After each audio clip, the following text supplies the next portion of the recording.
Welcome to the Scientific Sense podcast, where we explore emerging ideas from science, policy, economics, and technology. My name is Gill Eapen.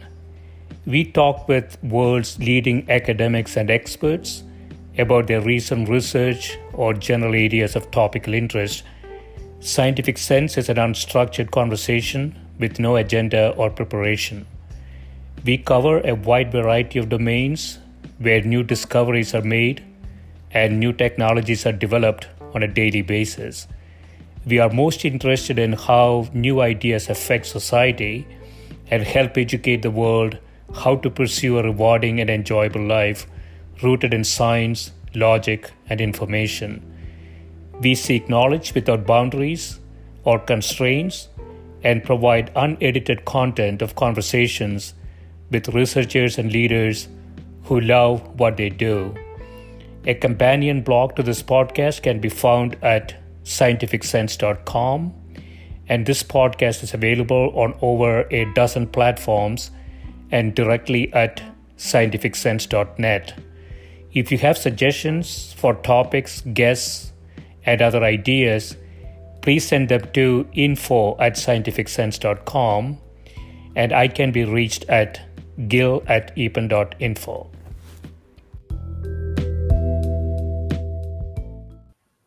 My guest today is Dr. Chami, who is Assistant Director, Institute for Capacity Development at the International Monetary Fund. He is in charge of capacity development for the Western Hemisphere Region. Before joining the IMF, he was on the Faculty of Finance at the University of Notre Dame. Welcome, Ralph. Thank you. Thank you, Jill. Thank you for having me. I want to start with your recent article entitled Lifelines in Danger in the Finance and Development Journal of the International Monetary Fund, in which you say the COVID-19 pandemic is crippling the economies of rich and poor countries alike.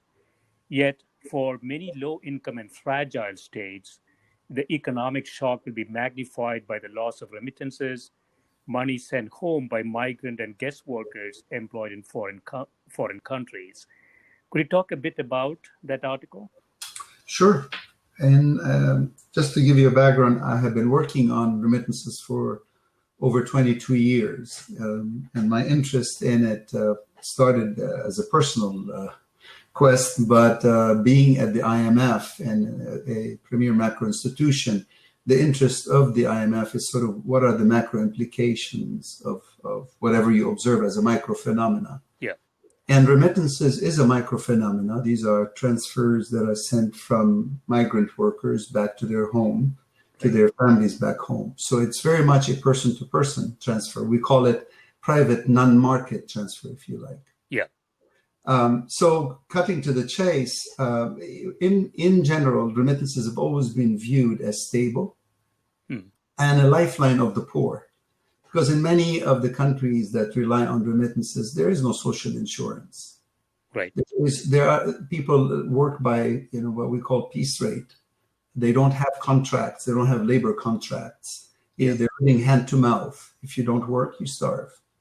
And so what remittances have done, because they're stable, they've been shown to be stable, people have come to rely on them. And they're used for consumption. Right. Consumption of, whatever it is, services in the country, as well as to import stuff from outside. And governments have come to rely on them because they realize that many of their citizens rely on these remittances. And therefore, when they get these remittances, they increase their consumption and their spending. And so governments figure out very quickly, rather than tax remittances directly, which actually would be counterproductive and immoral, they tax them indirectly by putting taxes on sales tax or value-added tax. So governments have come to rely on remittances as a source of revenue, tax revenue for them. Right. And I've studied them for all these years, and I found them, like many others that have done this, to be stable. Yeah. And it's not a small amount, right? It's no. 500 billion or something. Yeah, 550 billion by World Bank estimates, but the real numbers are magnitudes of that, because many of these remittances are unreported. They're in kind. carried on in many countries where you have foreign exchange restriction. People carry them on themselves or hide them in theirs, or they do hawala system. I give it to you here, you give it to your cousin in the country. Called, say for example, I want to send money to my mother and she lives in a country where there are foreign exchange restrictions, and I live in the US. You knock on my door, you tell me how much you want to give your mom, and I say $1,000. You say, give me the 1,000. You pick up the phone, you call your cousin in the country, and your cousin drops by my mother's house and gives her 1,000. So the real estimates of remittances are magnitudes of the officially reported numbers of about 550 billion as of 2019. Mm-hmm. But when the way they accumulate, they're trickled because migrant workers don't send billions; they send hundreds of dollars, $100 a year, 200. But when you add them up, they add up. And in fact, for many fragile and low-income countries, they are the most important source of flows into their countries. Yeah. They dwarf capital flows, portfolio flows, even foreign, even official aid. Yeah, I was looking at some of the numbers. So for the low-income countries, where you have 350 billion in remittances going, if you take those countries, their foreign direct investment is only 150 billion. Their aid is only 100 billion. So remittances is actually the lion's share of their total money flow, right? Equity portfolio investments is very low. Absolutely. Because think about it, who's going to go invest in a fragile state? Yeah. Who's going to invest in a country that is facing crises? See, the beauty of remittances is we call them counter-cyclical. Mm-hmm. When we studied the statistical nature, we discovered that they're different than capital flows. When we talk about capital flows, we think of money that comes in to make money. Yeah. So I invest in a country. Well, I'm not going to invest in a country that's going down the drain. Mm-hmm. You see, whereas remittances, if you have family in that country and your family is suffering, you're likely to send more money. So as the economy in the home country is suffering, the migrant worker sends even more money. So so think about it this way: as a country is facing a crisis, capital flows out, but remittances flow in. Right. That's why we called it the lifeline. Mm. It's the lifeline of many people, many a person, and they've come they use it for consumption, to send their kids to school, to private schools, to even purchase private, access to private medical attention. Yeah. And as I said, and governments have figured this one out, so they've tried to encourage them because it's a cheap source of funding for them too. Right. Because why they're a cheap source of funding? Because this is not money coming in to make money. That would be capital flows or portfolio flows. Mm-hmm. This is money coming in to help person to person. It's not government to government, so it's not political. So it's apolitical, it's not profit driven, and for many governments in the recipient countries, it's a boon.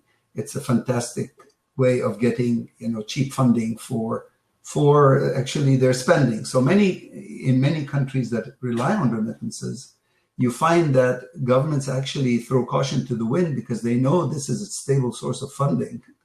And so they've used it actually not necessarily to look after their people, but to engage in other kinds of white elephant projects. Yeah. So in the COVID-19 context, a drop in remittance flows, it's going to create a whole sort of problems, right? Economic, fiscal, and social pressures in these countries. And I think World Bank estimates sort of a 20% drop because of the COVID-19 in 2020. Correct. My colleague Dilip Rath runs that shop. And yes, Dilip estimates 20%, I believe, worldwide, and 22% or even more in Africa and so forth. Indeed. So what's different about this one? Because as I've told you, I studied the 2008 crisis, and I was interested at the time. Part of my work was to look at the impact of remittances in 2008. So what happened in 2008 is, yes, there was a drop in remittances, but not to this extent. Why? Because Asia at the time was spared the agony that we went through in the US and in Europe, where the epicenter of the financial crisis took place. Also Africa, because migration mostly in Africa is within Africa, south to north. Africa was spared the impact on its remittances. Yeah. So yes, there was an effect, but not as much.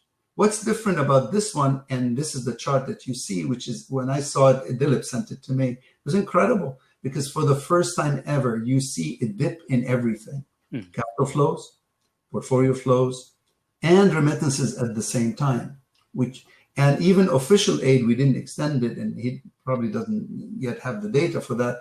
I bet you that official aid would actually even drop because many of the donor countries are themselves suffering. Yeah. So this is what I call the perfect storm. So here's a lifeline that has always been relied on by low and middle income actually, and fragile states. And suddenly it becomes an additional channel of crisis transmission. You see, you already have the trade channel suffering. You already have the tourism channel suffering. You already have all kinds of channels suffering due to COVID. No one ever thought that remittances would be another channel through which the crisis would transmit. And what I mean by that is all the people that have been relying on remittances during times are not going to see that much money coming in. All the governments of those countries that have relied on remittances as a cheap source of funding are not going to get what they thought they're going to get. Right. So what I was interested in that study is what would be the macro, because I live in a macro institution. What are the macro implications? And they are quite significant. So I was, at the time when I wrote the article, I was using my past work to kind of opine on what I think would be the impacts of these remittances. Briefly speaking, it is more likely to push those countries into worse situations.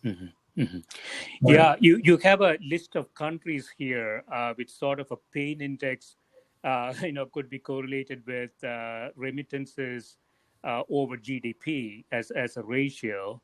Yes. And these countries, some of them, Tajikistan, Bermuda, Tonga, Nepal, Haiti, Moldova, El Salvador, Samoa. Some of these countries are fairly small in terms of population, but they are heavily reliant on remittances. The remittances over GDP, total GDP of the country is in the range of 10 to 30%, right, for these countries? Yes, in fact, the list, I just chose the 10 because of the limitations within the article, how many words. Yeah. Typically, remittances matter to an economy whenever they are above 4% of GDP, empirically. Yeah. But I could not put the whole list of countries. You'd get about over 80 countries. Right. I mean, take India, for example. India is and China are the two of the largest recipients of remittances in the world in terms of. Right. But when you divide it by GDP, because India has a huge GDP and China, so the remittance to GDP becomes less. But even in India, it's quite sizable, and it still dwarfs. I wish I had that to show you. It's still more than the FDIs into India. You see. Yeah. Philippines depends on remittances. Colombia, in the Middle East, I can name you many countries that depend on remittances. You name it: Jordan, Egypt, Lebanon, Syria, Morocco, Tunisia, Mauritania. And the list goes on. That's in the Middle East. Yeah. In Western Hemisphere, you've got Colombia, you've got Honduras, Nicaragua. All these depends on remittances. You go into Asia, oh my goodness. I mean, you start with the biggest one, which is India, and then the list goes on. So if I were to extend the list to like 10% of GDP, then the list would grow quite significantly. Yeah. Which means when we say, by the way, like in Tajikistan, it's 34. By the way, this is a conservative estimate. These are my own calculations. I have calculations for Tajikistan that says remittance to GDP are about 45%. Yeah. What does that mean? That means if a Tajik person walking down the street and he's got $100 in his pocket, most likely $45 out of that is from his relative abroad. That's what it means. Yeah, and it's you talked about India, Ralph. I was thinking I don't think this will show up in a country metric, but there's a case study that might be interesting. So I grew up in South India. It's a place called Kerala. Of course. And it is, it's about 35 million people. it is a very narrow strip of land by the Arabian Sea. It's about 350 miles long, about 50 miles wide. Yes. Uh, 10% of the people live outside the outside the state, Yeah. and they don't really publish very very reliable numbers in terms of remittances, but estimates are that 30% of the GDP of Kerala is coming from outside. Its GDP is about 140 billion, and if you look at all of India's remittances, more than 20% is coming to the small state in the country. Exactly. And it has about Small, four small, relatively small. relatively small, but in terms of in terms of number of people, My it's quite goodness. large. My goodness. Yeah. And this is a situation where they were very early in terms of curbing COVID-19, but what has happened since then is that there is a large influx of people, expatriates coming back back to the state, There you go. and now the numbers are back up again. There you go. So that's why I was calling it the perfect storm. Yeah. So what's happened is, because this is a global shock. So what happened is, usually India has an incredible diaspora, and I think of it as a diversified portfolio. Yeah. And they're all over the world. So if let's say the US goes through a recession, Indians in other parts of the world and other continents are still doing well. They send money home. Yeah. But this is a global shock. Everybody has been hit. So there is no one that has been spared. As a result, you cannot play the diversification game. There is, as a result, the country, like in your case, your homeland, is being hit, because all the diaspora, no matter where they are, Mm-hmm.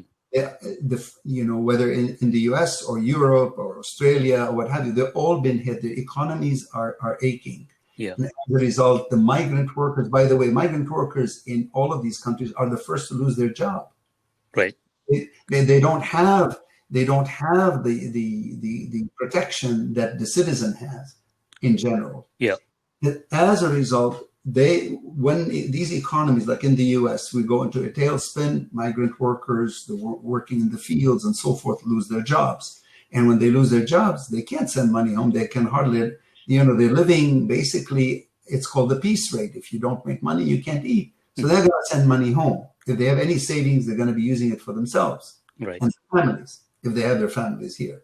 Yeah. Anyway, so as a result, they're unable to send money home. Now, add what in addition to this is what you're talking about, which is, in many countries, when you lose your job, you lose your residency.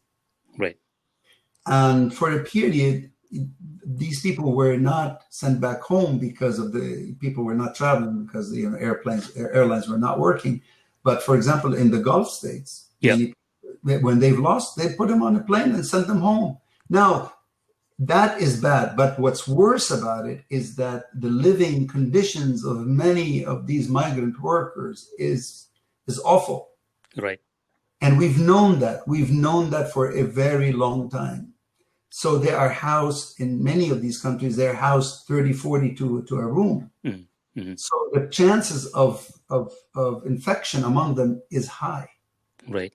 Right. And Exactly. so when you put them on a plane and you send them back, what are you really doing? They're arriving in a country that's already struggling to deal with the COVID within the citizens, within its borders. Now the expats are coming back, and they don't have the means to look after them. Yeah. So you have in this article laid out, 3 important actions that countries should think about. You say, first, host countries need to stabilize the employment opportunities of the migrant workers in their economies. Yes. Second, countries receiving returning migrants will need help to contain, mitigate, and reduce the escalation of outbreaks. And you say, third, given that poor countries' governments have limited room for maneuver, these countries will need the assistance of international financial institutions and the donor community. So these 3 actions appear to be, they have to be all taken simultaneously, right? Yes, and one point, if I may underscore the first First one, which is what I call the rich countries and the high income countries do. And here it's important to understand that I'm saying that these countries got to do it not because of the goodness of their heart, because it's in their best interest. Why it's in their best interest? Imagine in the US, if you were to send all the migrant workers home, when you want to restart the economy, you need the labor that knows what to do, because you want to start. You don't want to re-educate and retrain people all over again. You need the migrant workers that you've invested in to be there, ready to restart the economy. That's one. Two, if we were really to allow this to happen, that we don't help them out and the remittances don't go home, and worse of it all, send them home packing, I call it the boomerang effect. Yeah. The boom, meaning they go back. What do you think is going to happen back home? This crisis is so precipitous that it could lead to social upheaval in those countries, because many of these countries are fragile states. They're barely able on a daily basis to handle what's going on, let alone the COVID and the crisis and the return migrants. So what I was saying is that you could see social upheaval in those countries that spill beyond the borders, recreating another refugee problem. And where are they going to go? They're going to go to the shores of the first, sort of the rich countries and the high income countries. So I was saying, to avoid all of this, it's in our best interest to stabilize the remitters, or if you like, the migrant workers in our borders. So within the US, as we are providing these checks to citizens, so I'm a citizen, presumably I get a check, and we should extend that benefit to the migrant workers, stabilize them. One, it helps us to restart our economy, and we are trying to do so. And two, it avoids the costlier, option of seeing them come back as refugees now to a world, Europe and US, that is much less open. As you know very well, the narrative has changed. Right. And so let's avoid all of this. And I said, let's stabilize them. At the same time, people have to understand, I find it disheartening when I hear conversations about, what should Africa do and what should the fragile states do? Because we're extrapolating from our world into their world. What people don't understand, in many of fragile states, low-income states, people are living hand to mouth. So when you tell them, you should do lockdown to somebody in Africa, meaning starve.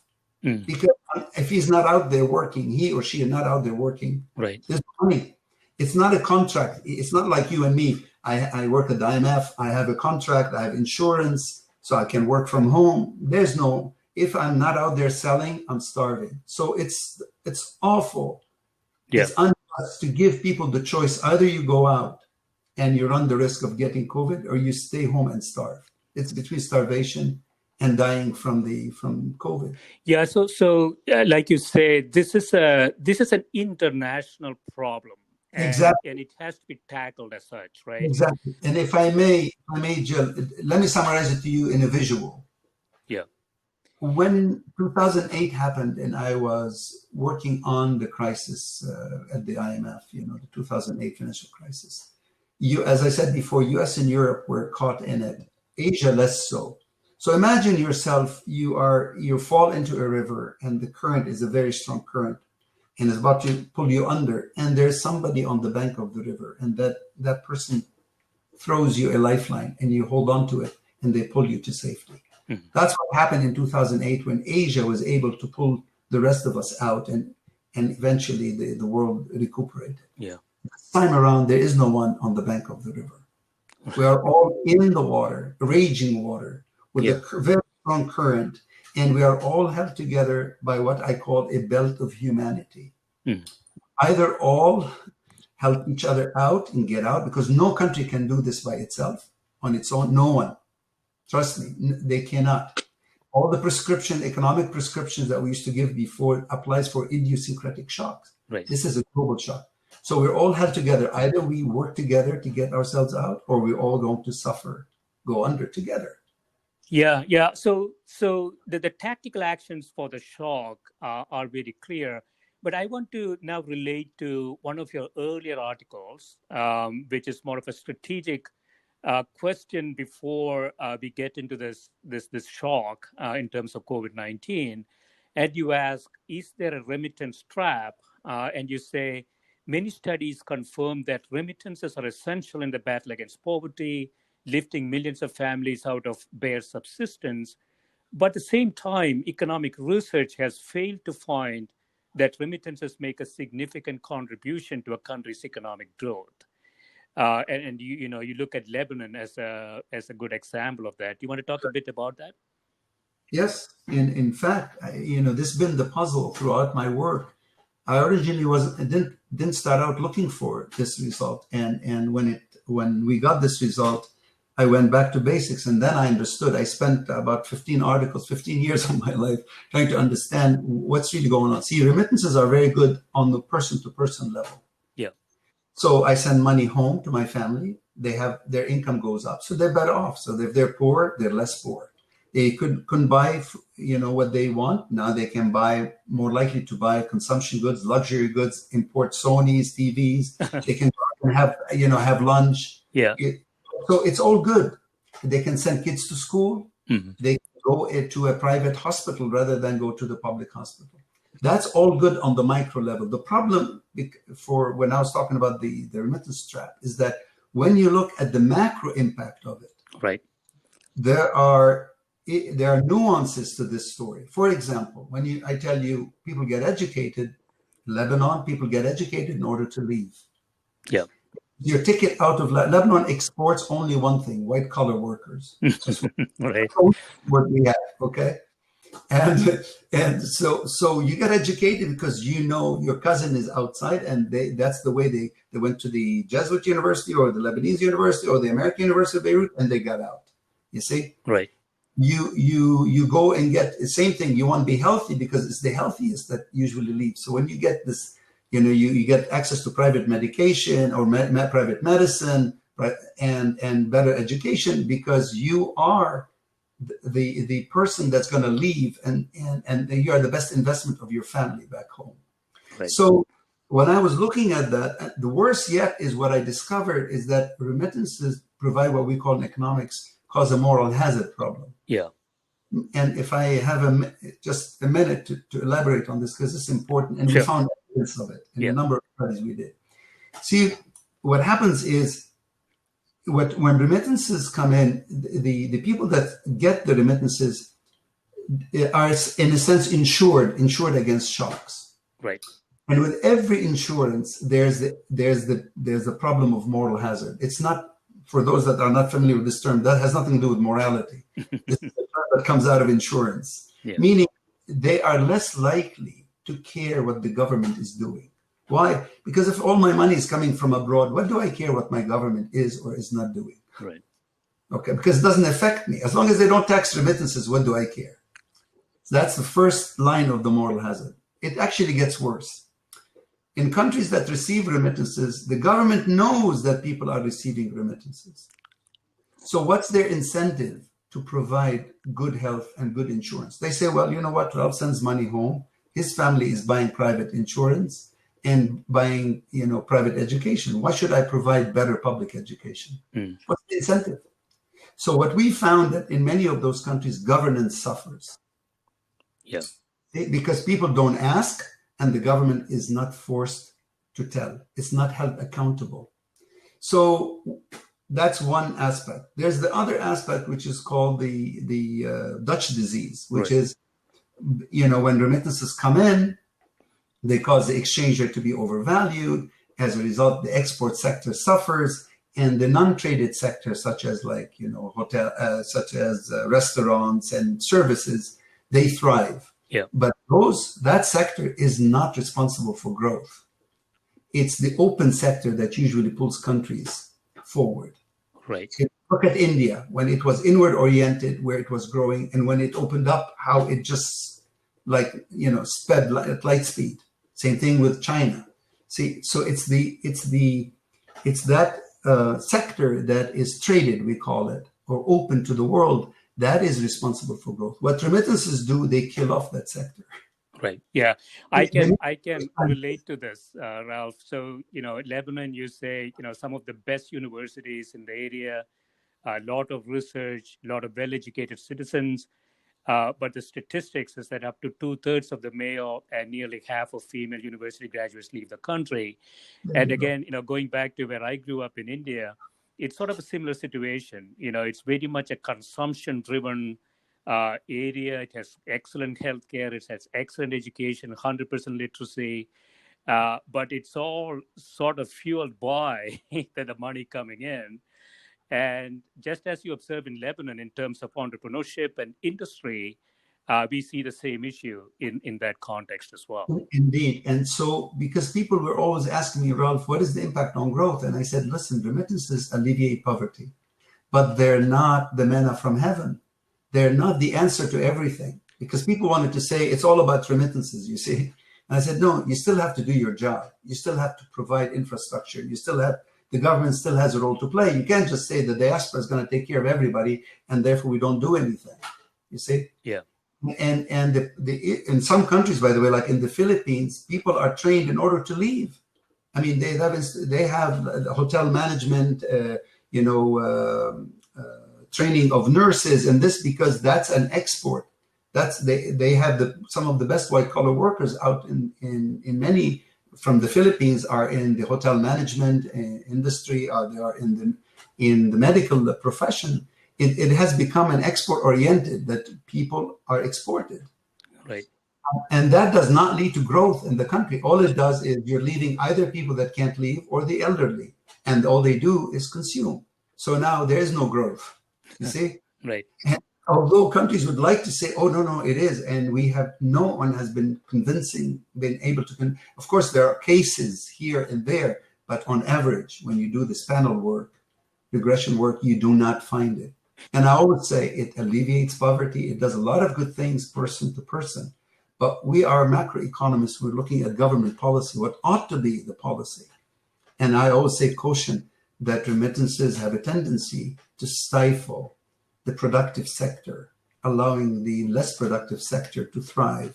And as a result, it creates this dependency, and you get into this trap. You need more remittances only because to end up needing more because the economy is never really growing out of that trap.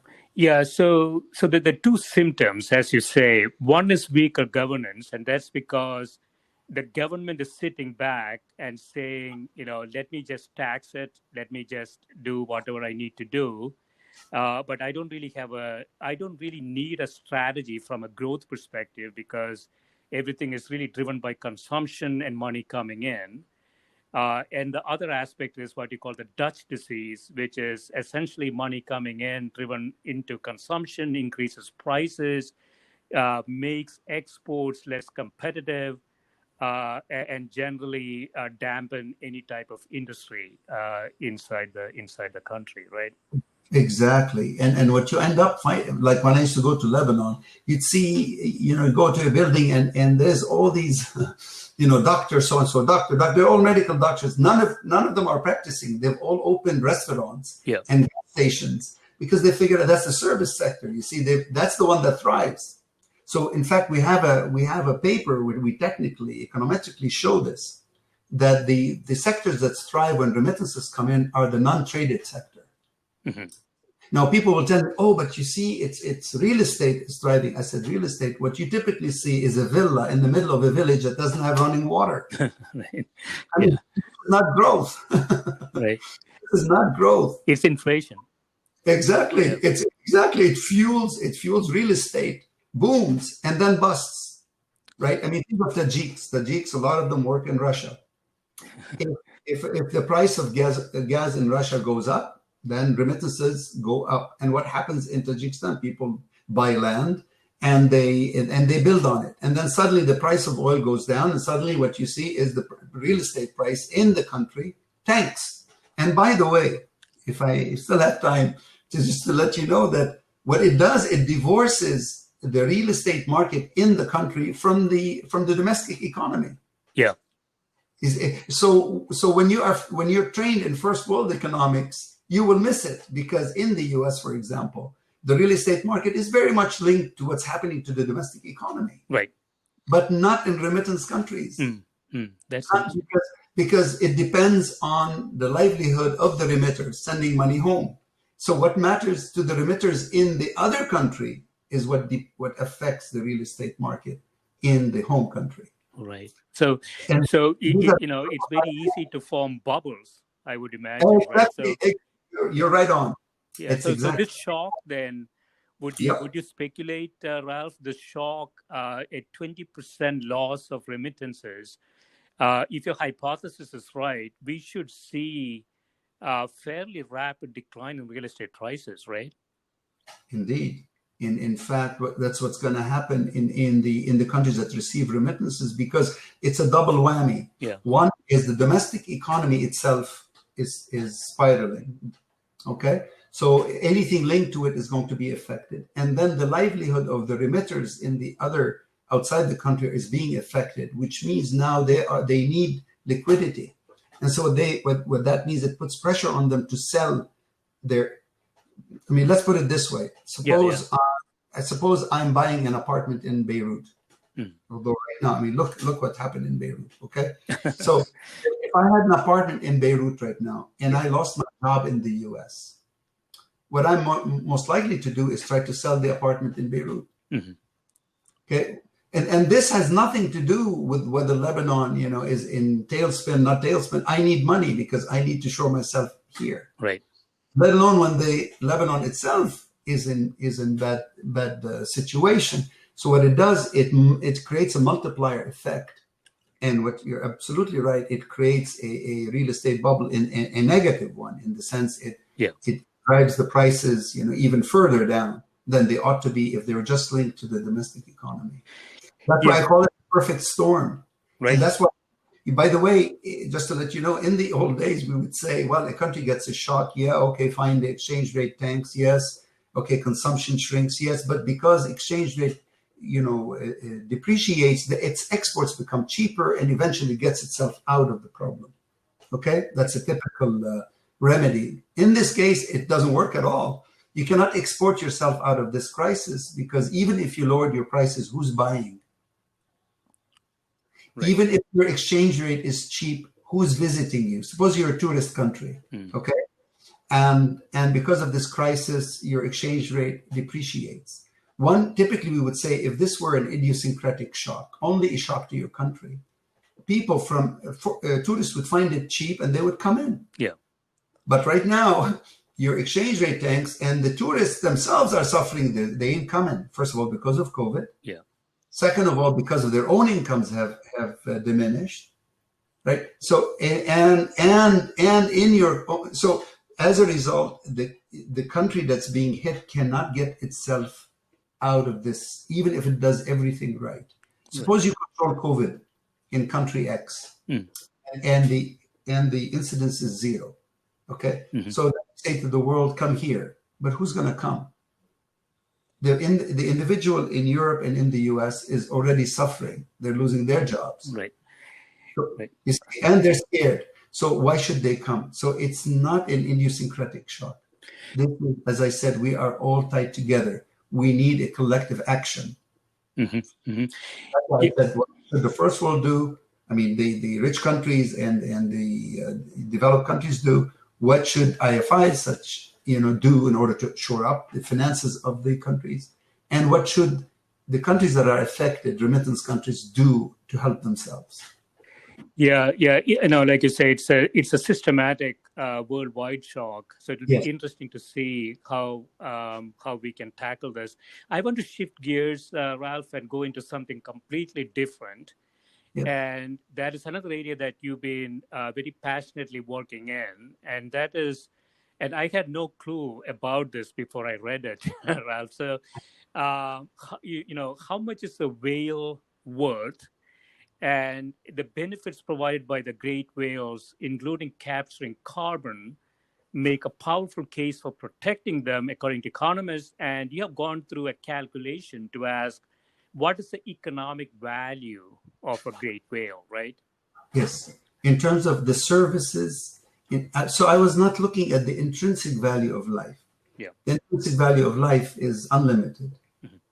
I was just saying, here's a creature By the way, I discovered it because I myself went to study the blue whale as a hobby, and this fell on this discovery. And my first degree is in sciences, so I was with a bunch of whale experts, where I discovered that the science was already there, but the science was, all this knowledge about the whale was living within the scientists, and they had no way of translating it to the people with the money. Yeah, you see? right. So I ended up being the translator, if you like. I see myself as two groups, because the scientists were complaining to me, like, look, the whales are dying. Yeah. And they do this wonderful thing, but the whales are dying, and we keep saying, help us, and no one is coming. I said, because you're not speaking the language of the people that I live with. I was a mission chief for many countries. I worked in the field. I worked with prime ministers, with heads of budget, ministers of finance, and people with the money, private sector. Mm-hmm. And they speak a different language. If you want to get their money, you have to speak their language. So they asked me, how would you do it? I said, well, let's look at what the whale does for us. Yeah. Okay. And I only focused on three things for which markets exist. Gill, that's very important. I could have focused on other things, because the whales do many other things. Yeah. But I only focused on activities for which prices already exist. Mm-hmm. The biggest one was, well, the whales capture carbon. And I remember the first night I read this, by the way, I read about 37 articles, everything that was out there. Yeah, just describe that carbon cycle a bit. Okay. Yeah. So what happens is the whale, these are the great whales, okay? Yeah. But to understand what is a blue whale, you can fit the largest elephant you've ever came across or read about, you can fit it into the mouth of a blue whale. Right. To give you an idea, because I've been in their presence many a time, over 3 years. So just to give you an idea, so we all have carbon in our bodies, as you know, mm-hmm. But the whales have them in spades. So when you look at the amount of carbon that they capture, on average, I calculated on average about 9 tons of carbon. Mm-hmm. That's carbon, but when you want to convert it to carbon dioxide, each unit of carbon matches, with 2 units of oxygen.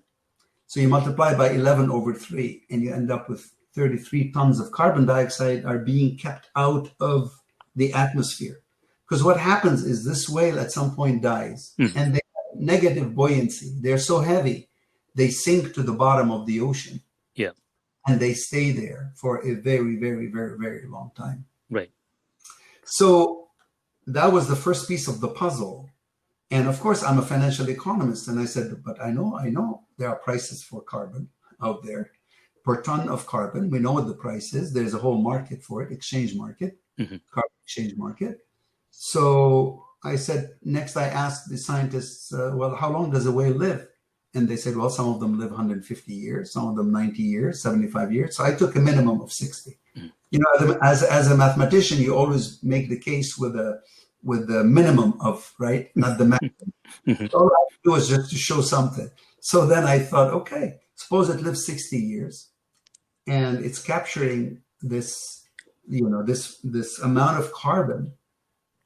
Yeah. And at the end of 60 years, it dies and sinks to the bottom of the ocean. So since I used to teach finance, it looks like a bond with a balloon payment at the end. So take the price, multiply by the quantity, and discount it properly to the present, and I get the price. Now, the second part is even more, it blows your mind, Yeah. This whale, this largest creature on ever lived, eats the smallest creature you've ever seen, which is the krill. Krill is, okay. So the whale, imagine a triangle in your head. A whale eats a krill. Mm-hmm. What does the krill eat? The krill eats phytoplankton. Right.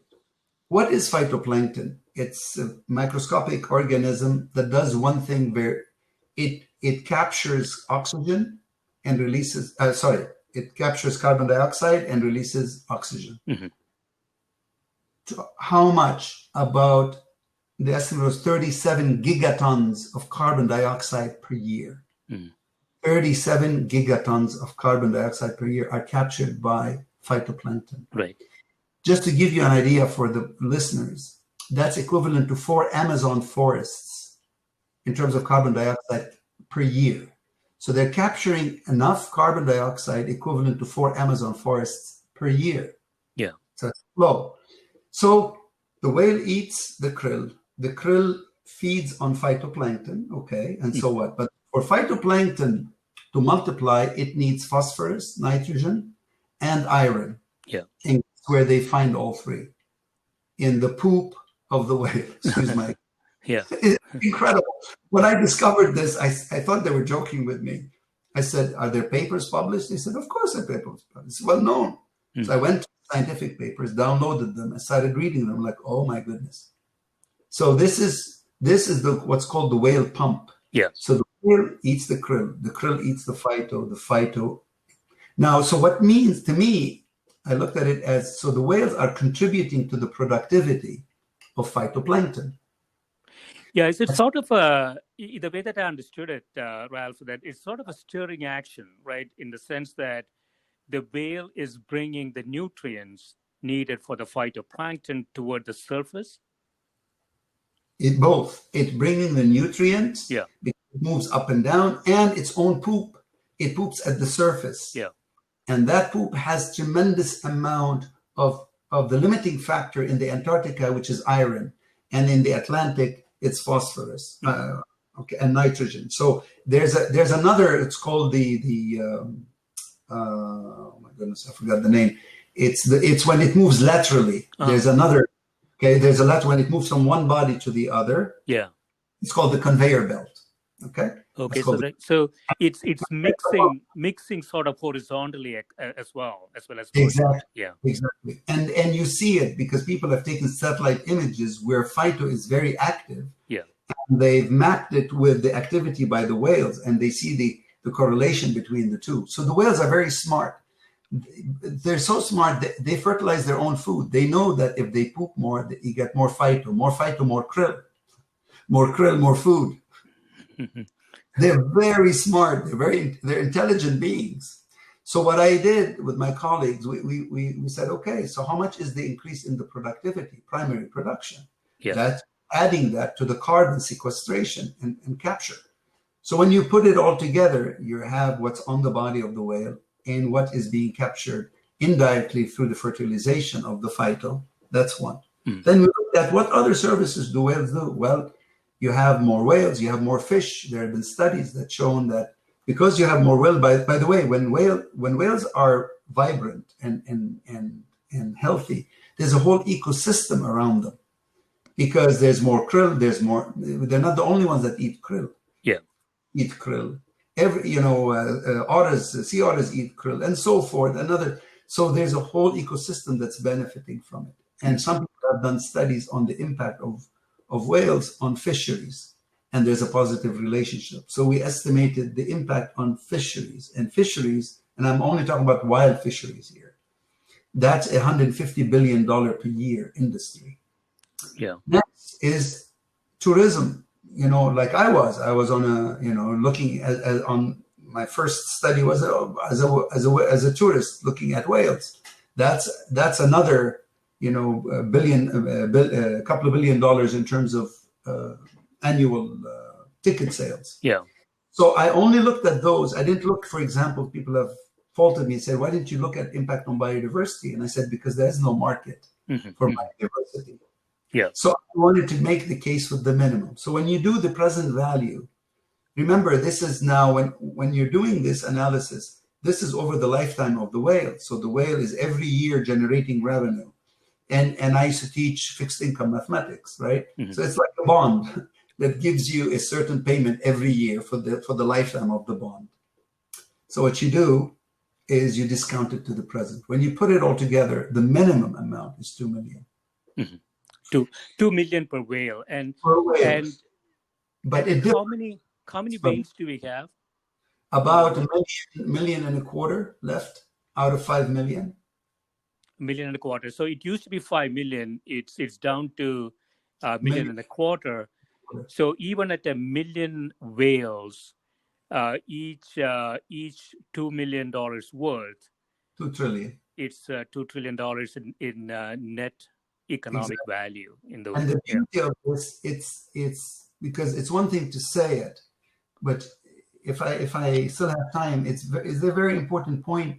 I was using the whale to illustrate because I wanted to capture people's imagination to say, look, when we talk about conservation, usually the conversation goes like this: you appeal to to the bleeding hearts, right?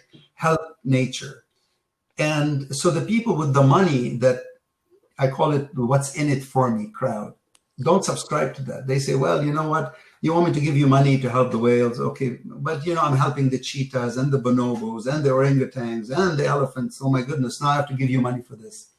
So I wanted to write it in a way to say, no, saving the whale is saving yourself.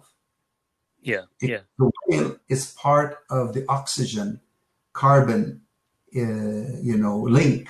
So every other breath that you take, by the way, is due to the phytoplankton, because phytoplankton produce over 50% of all oxygen in the world, by the way. Right. If you look at Woods Hole website, it's almost 80%. So almost like every other breath on flow basis is due to the oceans. And what I've discovered as I was working on this is that people know very little about the ocean. The way the oceans are introduced to us, although they're 4/5 of the planet, is as a depletable resource. Yeah. Meaning, you and I only know the ocean when there's a fish on your plate in a restaurant and you're being charged $40 for it. Yeah. What I'm saying to you is, and it's a dead fish, what I'm trying to tell you is a living fish, a living whale is far more valuable to us than a dead whale, because a dead whale fetches, in countries that eat whales, still eat whale meat, 40,000. If it's a fin whale, maximum 80,000. A living whale can generate a minimum of $2 million. So in conclusion, Ralph, when you look forward, what are the policy options you would suggest from an international perspective here? Not just policy, but from an implementation perspective, what would you suggest? Well, if we're talking only about the whales, I say let them live. Right. Let them live, because they have been looking after us for so many years, and by allowing them to live and thrive, then we thrive ourselves. That's in terms of the whales, and I could be more, if you like, more specific, but because the time is of the essence here. Yeah, but the whales are lost not because of just hunting, which still exists, but because of other issues like boats and they're getting entangled in things like that, right? So would you suggest some sort of a tax, or what would be sort of the implementable policy choice here? Okay. So there's a very nice national initiative that just got underway in Chile. Yeah. It's called the Blue Boat Initiative. It involves foundations, scientists, and the government itself. And the idea is to protect the ocean and living things in it, because they've realized that the economy, the ocean economy, is almost like finding oil in the desert. It's just that it's a renewable resource.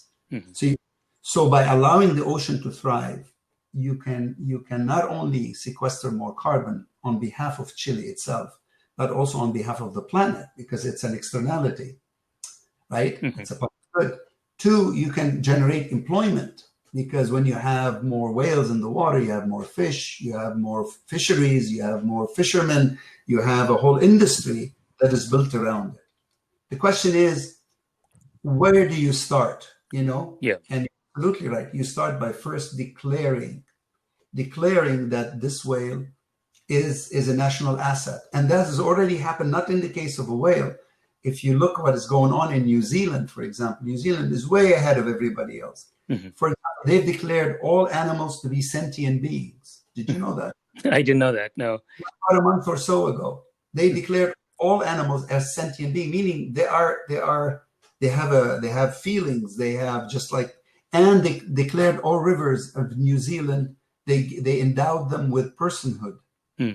Imagine, so now a river in New Zealand has the same rights as an individual. So if you do harm to it, there's a penalty. Yeah. It has rights and it has obligation towards it. So you start with that. You start with the legal framework around this. For example, people say, "But we have marine protected areas." I said, "Yes, but declaring marine protected areas without penalties is not really saying anything. Mm-hmm. It just makes you feel good." Because if I'm a fisherman and I'm looking for tuna and I can capture sharks and whales by mistake and nobody penalizes me, okay, fine. I see one tuna and 100 sharks. I throw my net, I kill off all the sharks to grab the tuna. But suppose you impose on me penalty for capturing sharks or whales. Yeah. Then I start to think twice about my behavior, you see? So you start with the legal framework, you still with the penalties, but that's not enough, Jill. Yeah. We don't want to build an economy based on penalties. We want to build an economy based on incentives. Mm-hmm. And the incentives come from creating markets. There are a lot of money out there, trillions of dollars waiting to get into the environment sphere, if you like. But people don't know what should they be investing in. Right. And what I say is there is a way to, because I'm a financial economist, you can financialize this, which will bring benefits to the governments, to the local communities, to the businesses, Right. and the world. So it's a win-win. Yeah. And you start by saying, look, whales have value. They are protected under the law. If you were to hit a whale by mistake, no mistake, you pay $2 million. Guess what happens next, Jill? An insurance company comes around, tells the tanker, hey, by the way, I have this acoustic system, which, by the way, is being now implemented in Chile. I have this acoustic system. If you were to put it on your ship, I would insure you. Suddenly what you've done, you've brought in the private sector, you see, that works with the government, PPP, right. to protect the whales. You start to create markets around a living ocean, a regenerative nature, which has not been the paradigm. Unfortunately, I was trained in neoclassical economics, and I'm guilty, like all my colleagues, in believing that nature is infinite and with infinite supply, and we are just to do things with abandon. Yeah, yeah. That is the key problem, and that's what I'm working on right now. Right before you called me, I'm writing on this issue. That's a great place to stop, Ralph. This has been great. Thanks so much for spending time with me, and good luck with everything that you do in this area. Thank you, Jill. Thanks so much. Thank you. Bye. Bye-bye.